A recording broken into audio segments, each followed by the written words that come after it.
Así que después dejamos las preguntas. Acá en el plano cartesiano ustedes ven un eje vertical, que normalmente lo llamamos eje Y, y un eje horizontal, que se representa con la letra X.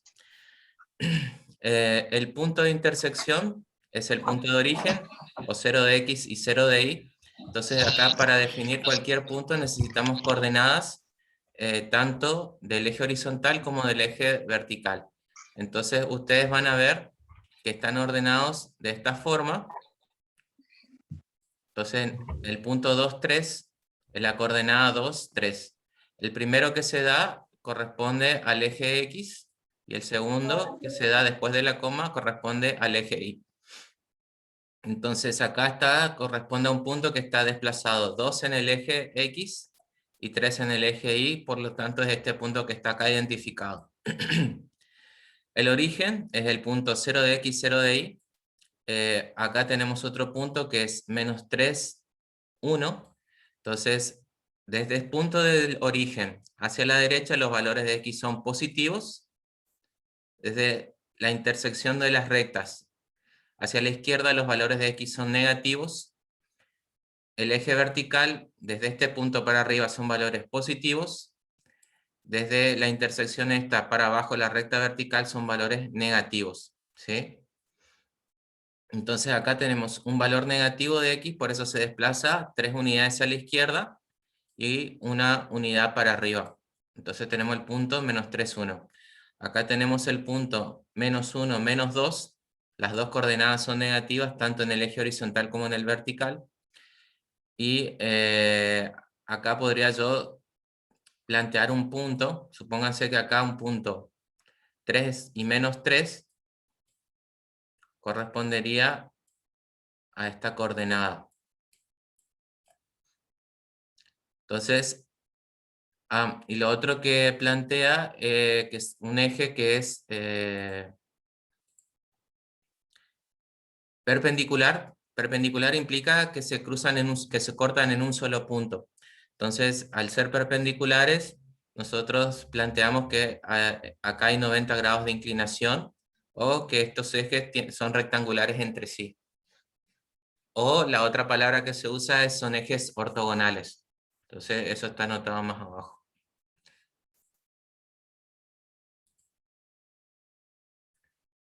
Las partes del plano cartesiano. Entonces, los elementos característicos que conforman el plano cartesiano son los ejes coordenados, el origen, los cuadrantes y las coordenadas. Entonces, acá vamos a repasar qué es cada cosa. Los ejes coordenados son el eje X y el eje Y. Entonces ustedes tienen que al eje Y se le llama ordenada, que es el eje vertical. Al eje horizontal se le llama abscisa o eje X. Y estas son las diferentes formas de llamar que esto tienen 90 grados entre sí los ejes, ¿sí? Que son ortogonales, que son perpendiculares o que son rectangulares.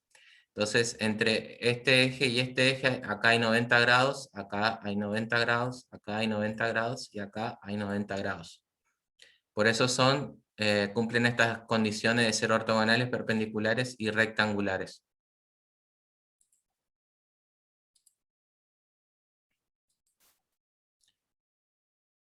Se llaman eje de coordenado las dos rectas perpendiculares que se interconectan en un punto del plano. Estas rectas tienen el nombre de abscisa y ordenada. Abscisa, el eje de las abscisas dispuesto de manera horizontal, se identifica con la letra X. Y la ordenada es el eje de las ordenadas, está orientado verticalmente y representa con la letra Y. Y el origen o punto cero, que está acá. Este es el origen o punto 0 de X y 0 de Y. Y desde este punto yo tengo valores para arriba y para abajo, perdón, para la derecha y para arriba son positivos, para la izquierda y para abajo son negativos, ¿sí? Entonces, y de este punto es creciente, son los valores de X, en este sentido. Entonces va 1, 2, 3, 4, 5, y acá va menos 1, menos 2, menos 3, menos 4, menos 5, y sigue hasta infinito. Desde este punto para arriba tengo 1, 2, 3, 4, 5 para arriba, y acá para abajo tengo 1, 2, 3, 4, 5 para abajo, ¿sí? siempre tomando como referencia este punto de intersección. Se llama origen al punto en el que se intersectan los ejes X y el eje Y, punto al cual se le asigna el valor 0, por ese motivo también se le conoce como punto 0. Cada eje representa una escala numérica que será positiva o negativa de acuerdo a su dirección respecto al origen. Así, respecto al origen o punto 0, el segmento derecho del eje X es positivo, mientras que el izquierdo es negativo. Consecuentemente, el segmento que sube del eje Y es positivo, mientras que el segmento descendente va a ser negativo. Y acá tenemos los cuadrantes. Acá van a ver, este es el primer cuadrante. Entonces el primer cuadrante tiene valores positivos de X y valores positivos de Y. El segundo cuadrante tiene valores negativos de X, positivos de Y. El tercer cuadrante tiene valores negativos tanto de X como de Y. Y el cuarto cuadrante tiene valores positivos de X y negativos de Y. Entonces, una de las cosas que tal vez recuerden de la secundaria es que acá se empieza a contar 0, acá son 90 grados, acá son 180 grados, acá son 270, y acá 360 grados cuando se termina una vuelta. Y estos son grados que se llaman sexagesimales.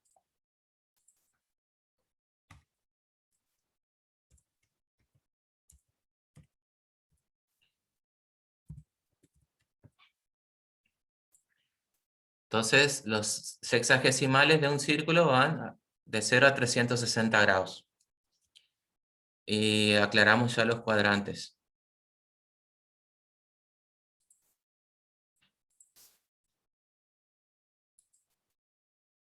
Entonces, acá lo mismo que le estaba explicando. El primer cuadrante, los valores X y Y son positivos. El segundo cuadrante, X es negativo y Y es positivo. El tercer cuadrante, la abscisa, como las ordenadas son negativas, tanto X como Y son negativas. Y el cuarto cuadrante, la abscisa es positiva, la ordenada es negativa. X es positiva y el valor de Y son negativos. Las coordenadas del plano cartesiano son los números que indican la ubicación del punto en el plano. Las coordenadas se forman asignando un determinado valor al eje X y otro valor al eje Y. Entonces acá se representa de esta forma. Estas coordenadas también se los llama par ordenado. Ahí les escribo. Entonces el par ordenado es X, Y. El primer valor, acá el primer valor va a ser el valor de X y el segundo valor va a ser el valor de Y. Entonces primero se anota cuánto tengo en el eje horizontal y después cuánto tengo en el eje vertical. Entonces este es un punto P con un valor de X y un valor de Y. Entonces fíjense que P es el punto en el plano, que para tener el punto yo tengo que definir mi coordenada horizontal y mi coordenada en X y mi coordenada vertical en Y. Si queremos saber las coordenadas de un punto en el plano, trazamos una línea perpendicular desde el punto P hasta el eje X. A esta línea la llamaremos proyección ortogonal, bueno, no importa tanto. Seguidamente trazamos la otra línea desde el punto P hasta el eje Y, una proyección en el otro eje. Y el cruce de los dos va a ser el punto o la coordenada. Entonces, acá lo que plantea, yo tengo una proyección en X igual a 2 y lo proyecto hasta que alcanza a Y igual a 3. Entonces así yo consigo señalar el punto 2, 3. Acuérdense primero el valor de X, después el valor de Y. Después acá tengo menos 3 de X y 1 positivo de Y para este ejemplo. Acá tengo menos 3 de X en el eje X, menos 1 en el eje Y, por eso me da este punto que está definido acá, menos 3, menos 1. Y en el cuarto cuadrante para este ejemplo tengo 3 positivo en X y menos 2 en el eje Y, que define el punto 3 menos 2.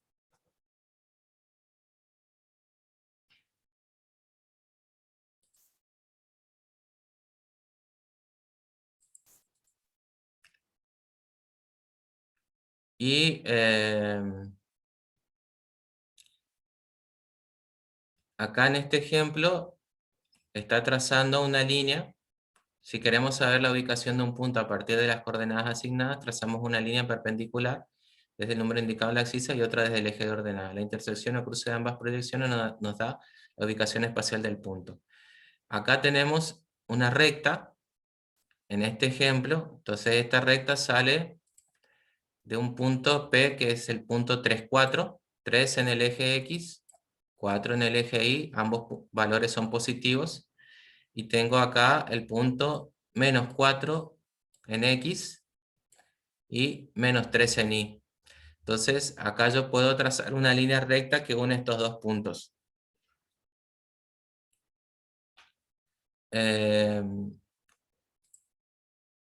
Por ahora recuerden que para poder trazar una línea recta, lo único que necesito son dos puntos, y después yo trazo una línea entre esos dos puntos.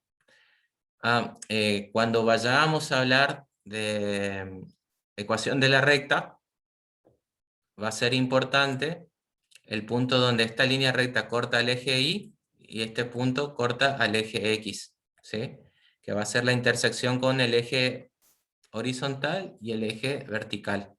Pero por ahora no lo vamos a tener en cuenta por unos días.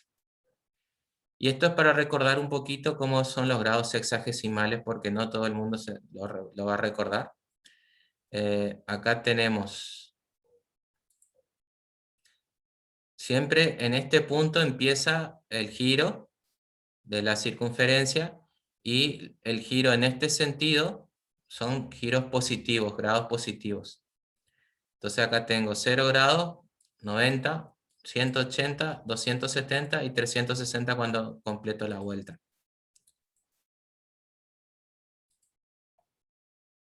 Y en este ejemplo,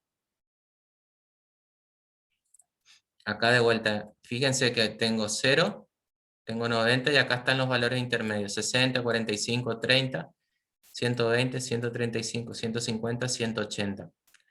Después tengo 210, 225, 240, 270, 300, 315, 330, 360. Entonces está bien nuestro sentido de giro.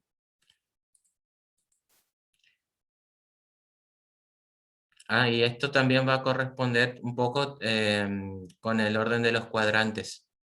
Entonces, fíjense que empieza, vamos a ver esto. Empieza en este cuadrante, primer cuadrante, segundo cuadrante, tercer cuadrante y cuarto cuadrante. El mismo sentido de giro que tengo acá. Entonces, siempre que tiene este tipo de giro, se considera que es un giro positivo. Por ahora, recuerden solamente eso y después lo vamos a tener que usar. De esto de plano cartesiano, ¿alguna pregunta?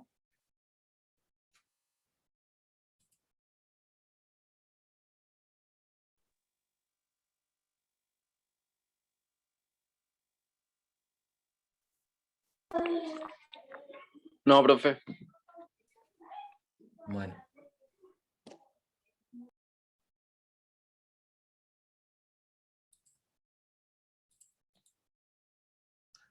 A ver si me deja. Voy a buscar otro archivo.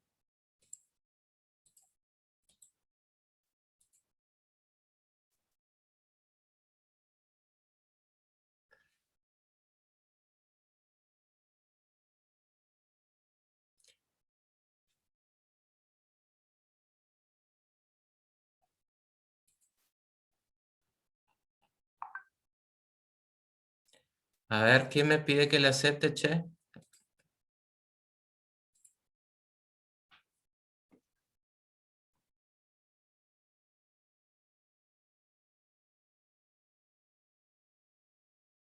Ezequiel Mendoza.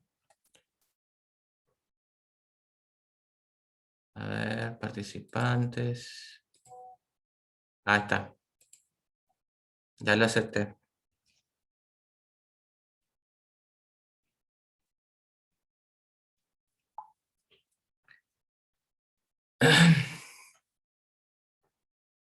Pregunto, ¿cómo encuentran al Zoom? Igual que el Meeting. El Meet, digo. Lo bueno del Meet es que no se corta la clase, profe. Y lo bueno del Zoom es que puede grabar la clase. Así Sí, es que un tiene poquito que hacer una más. aplicación. Sí, no, Y no aparte conozco. que Pregunto usted para puede ver cómo a ustedes escribir, les profe. resulta.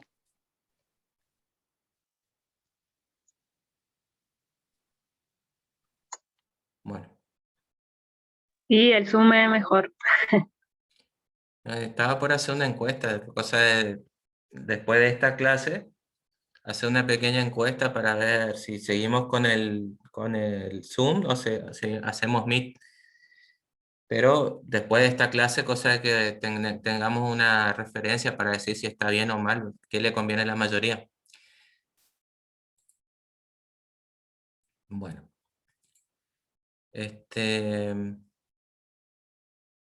vamos acá. Me dicen por favor que se ve dice unidad 4. Sí, profe. Bien. La otra función que tiene el Zoom que yo puedo rayar acá sobre la que estoy exponiendo y ustedes me entienden un poco más. Que en Google Meet no encontré la forma. Bueno, lo que nos toca, la unidad 4 habla sobre números complejos y operaciones con números complejos. Entonces, no lo vamos a terminar hoy, así que vamos a hacer de vuelta. Vamos a empezar con números complejos y después vamos a seguir y después viene el trabajo práctico. Entonces, esta va a ser una primera aproximación. Yo todavía este archivo no se los compartí porque no me gusta del todo cómo está. Quiero modificar algunas cosas para que sea, a mi parecer, un poco más simple y más entendible, ¿sí? Entonces, si hay algún punto en particular, pueden sacar alguna captura de pantalla y si no, se está grabando la clase, así que después podemos hacer un video. Va a quedar el video para la consulta, ¿sí? Entonces yo no voy a modificar en general los ejemplos, sino que voy a modificar tal vez el orden o la cantidad de contenido. Bueno. Primero vamos a resaltar la unidad imaginaria. La unidad imaginaria es raíz cuadrada de -1. Entonces, ustedes en algunos libros lo van a ver que esta letra, -1 lo reemplaza por la letra I. En algún libro también puede decir que la unidad imaginaria va a ser que I vale -1. ¿Sí? En este punto, para nosotros va a ser, vamos a usar esto, ¿sí? La raíz cuadrada de -1. La unidad imaginaria se usa para operaciones donde yo no puedo resolver con números enteros, como por ejemplo la raíz cuadrada de 2 negativo. No hay un número que multiplicado 2 veces me dé un resultado negativo, por eso es que se ideó la unidad imaginaria. En este caso, fíjense que yo tengo -4, la raíz cuadrada de -4. Entonces, ¿acá qué hace? En lugar de hacer simplemente -4, hace el 4 por raíz cuadrada de -1. Entonces acá lo que hace es, pone acá la unidad imaginaria, entonces queda como un factor de multiplicación de raíz cuadrada de 4 y la multiplicación de raíz cuadrada de -1. Entonces ahí lo resuelve y queda -2i. Para este ejemplo. Los números imaginarios se anotan con la letra BI, entonces cuando nos quedemos sin tiempo, chicos, ya saben que voy a enviar de vuelta el enlace de invitación. Entonces la parte del B es el número real y es la unidad imaginaria. Entonces con los números imaginarios se pueden calcular raíces con índice par y radicando negativo, ¿sí? Fíjense que en este caso, a ver, vamos a subir un poquito, a ver si lo ven más. Acá en este caso yo tengo x cuadrado igual a menos 9. Supónganse, en este planteo yo no tengo un número que multiplicado 2 veces por sí mismo me dé menos 9. Si yo hago 3 por 3, eso me da 9. Ahora, si yo hago menos 3 por menos 3, eso también me da 9 positivo. Entonces, yo no tengo, dentro de los números enteros, una forma de resolver esto, ¿sí? Entonces, en este caso, va a ser lo que hizo hace un ratito, de plantear el valor de y igual a raíz cuadrada de menos 1, ¿sí? Entonces es como un factor que va a aplicar donde va a quedar este raíz cuadrada de menos 9 por raíz cuadrada de menos 1, entonces lo escribe así, y el resultado de esto es igual a más y menos 3i, que es lo que está acá. Es el planteo que hace para resolverlo. Después, el número complejo se compone de dos partes, entonces tiene una parte real y una parte imaginaria, y entonces normalmente son de la forma A más BI, donde vamos a ver que tenemos que esta parte de adelante es un binomio que tiene una parte y dos partes, ¿sí? Por eso es binomio. Y todo esto es el número complejo. La primera parte, donde está la letra A, es una parte numérica. Esta parte numérica pertenece a los números reales. Y acá tenemos la parte imaginaria, ¿sí? Donde B se reemplaza por algún número.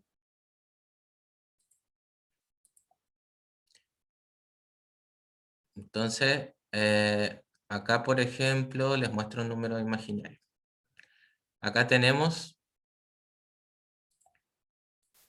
más 3 y más 5i. Esto es un número imaginario. Perdón, número complejo. Entonces los números complejos normalmente se los nombra con la letra Z. Entonces, en este caso tenemos 3, que es la parte real, y 5i, que es la parte imaginaria de este número. Y acá tienen su propio conjunto numérico, y ya vamos a ver lo que son compuestos, opuestos y conjugados. Fíjense, los voy a destacar un ratito ahora y después lo vamos a volver a ver. Los números complejos que tienen esta forma y esta forma se llaman opuestos. Fíjense que en este ejemplo lo que hace es el valor de A, acá está negativo en el segundo número, el valor de B, acá está negativo. Entonces, en esa condición se llaman opuestos. Después, cuando el complejo tiene la forma A más BI, y fíjense que en este ejemplo, la segunda parte, el B es un valor negativo, se llama conjugado. Entonces, cuando vamos a escribirlo, supongamos que yo tengo 3 más 5i, entonces para hacer un opuesto, tengo que escribir las dos partes del número complejo del negativo, sería menos 3 menos 5i. Eso es un opuesto. Ahora, si yo escribo 2 más 3i, ahí si yo busco un conjugado, tengo que escribirlo 2 menos 3i. En el primer caso, el opuesto cambia totalmente cambia los signos de los dos componentes, el real y el imaginario, cambian los dos signos. En cambio acá simplemente cambia el signo de la segunda parte, ¿sí?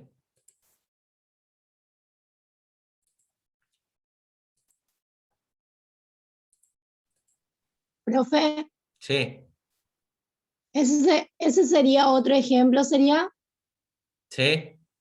Pasa que ya Ah, vamos a ver un poquito lo que son números opuestos y conjugados. Acá, esto de acá lo estuvimos viendo en la clase pasada, cuando esto es una regla de la potenciación. Entonces, cualquier base elevada a un exponente 0, el resultado da 1. También para las unidades imaginarias. Cuando cualquier base está elevado al primer exponente, el resultado es la misma base, ¿sí? Eso está dentro de lo que nosotros habíamos estado viendo respecto a las propiedades de la potenciación. Ahora, donde empieza a cambiar es que cuando el i está al cuadrado, yo lo reemplazo por menos 1. Cuando tengo i al cubo, lo reemplazo por menos i. Cuando i está a la cuarta, se reemplaza por 1 positivo. Esas son las potencias, y después de este valor, i a la quinta se empieza a repetir, ¿sí? Ahora, con este ejemplo, vamos a usar estas propiedades. Fíjense que yo acá tengo i elevado a la potencia al exponente 47, ¿sí? Esta es una potencia. Entonces acá yo conservo la base i, y acá tengo 4 por 11, me da 44, ¿sí? Y hace 44 más 3. Fíjense que acá i a la cuarta me da 1. Entonces, acá tengo 11 veces 1. Entonces acá por eso reemplaza por 1 por i a la tercera. Y acá i a la tercera dice que vale menos i.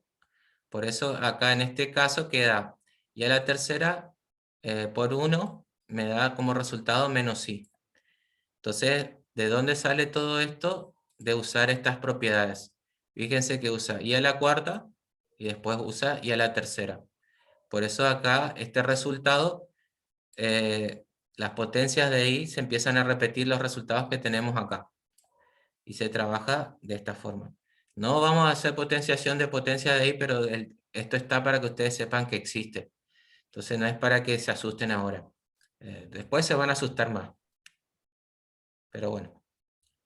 En este caso, acá tengo una función cuadrática, que fíjense que esta es cuadrática porque acá tengo un exponente elevado al cuadrado. Entonces tengo x al cuadrado más 9. En este ejemplo, es un ejemplo parecido a lo que estuvimos viendo antes. Acá despeja x, entonces este 9 que acá está positivo pasa del otro lado del signo igual, negativo. Entonces, y acá usa este cuadrado que está como potencia, acá pasa a ser una raíz. Entonces, acá como yo no puedo resolver raíz cuadrada de menos 9, no puedo resolver esto, acá uso el 9 y menos 1. Que el menos 1, si ustedes se acuerdan, después lo vamos a reemplazar por el i en las potencias. Entonces acá me queda raíz cuadrada de 9 por la raíz cuadrada de menos 1, por eso me queda 3i. Este i de acá sale de esta raíz cuadrada, y si ustedes hacen la raíz cuadrada de 9 les va a dar 3.